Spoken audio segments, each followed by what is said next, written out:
তবে কি রায়হান ওদের হাত থেকে বাঁচতে পারবে না?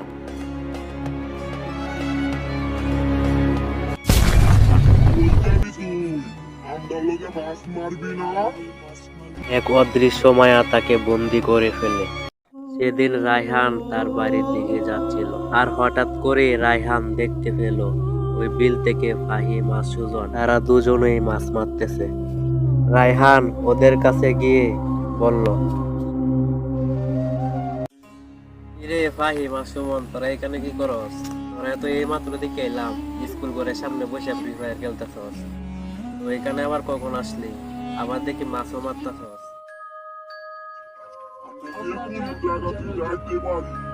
ওদের মুখ থেকে এরকম ভাবে কথা শুনে রায়হান অনেকটাই অবাক হয়ে যায়। কিছু বুঝতে না পেরে রায়হান বসে বসে তাদের মাছ মারা দেখছিল।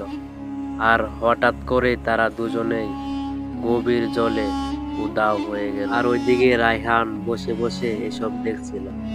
চারপাশে একদম শূন্য, কেউ নেই। একটু আগেও ওদের সাথে রায়হানের কথা হয়েছিল।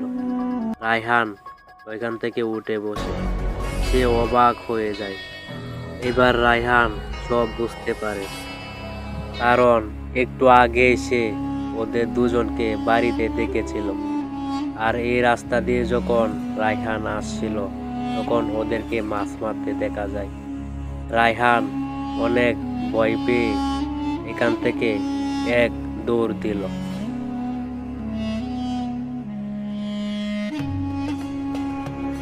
তবে কি রায়হান ওদের হাত থেকে বাঁচতে পারবে না?